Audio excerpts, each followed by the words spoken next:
এই শুধু পাতা পরিষ্কার একদম।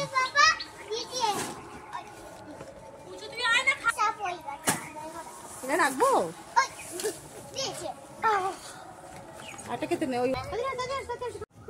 Hello guys, welcome to the middle class lifestyle. আজকে আমরা খাসি মাংস পিকনিক করছি, ভাত মিষ্টি সব কিছু আছে, মাছ দিয়ে লাউ। ওটা আমার বাবা যে আগুন দিচ্ছে, আর মা হচ্ছে রান্না করছে, মা পেঁয়াজ ভাজছে, মাংস রান্না হবে খাসি মাংসটা। তাই অনেক বেলা হয়ে গেছে, রোদ্দুরও ছিল, শীতকাল ছিল অবশ্য, তো ঠান্ডা লাগছিল আমাদের।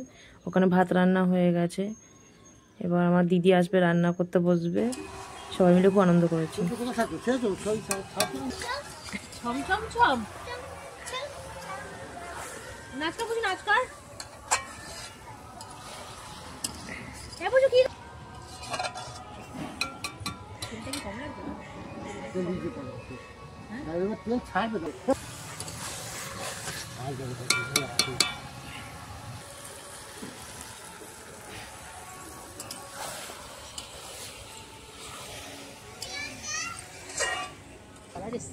চলে চলে। আলু দিয়ে দাও, কাটা ছেড়ে দিয়েছে। আলু দেবো? হ্যাঁ দিয়ে দাও। মাংস ডিমে কাটা দিয়ে ছেড়ে দেয় মাংস দিকে, তাহলে ভাবে সিদ্ধ হয়ে যায়। বড় করে দিতে, ছোট করে এখন দিলে কেন? হয়ে গেছে দেওয়া, আর বল দিলে কেন? দেখলে তো आलू को गल जाएगा क्या? হ্যাঁ বলে দেবো না, কিছু হবে না, এখন দেওয়া হয়েছে তো। उसमें चलाने के थोड़ी आगे गल जाएगा। ব্যাস এবার ঢেকে দাও, ফের ঢেকে দাও, হোক। সবার প্রথম বাবাকে খেতে বসিয়ে দিয়েছি, কারণ বাবার খুব জোর খেতে পেয়েছিল। বাবা সকাল থেকে কিছু খায়নি, বাবা খেতে বসে গেছে সব কিছু নিয়ে।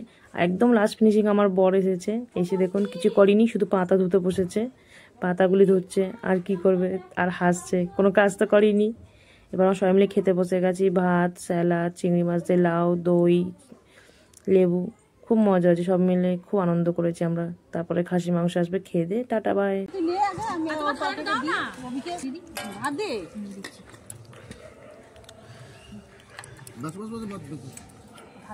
তোমার ঝোলটা আমি ওকে দিয়ে দেবো, তোমার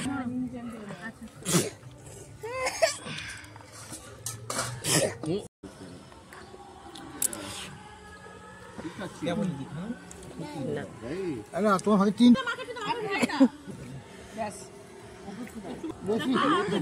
বাবা ও তো আরে থাক না।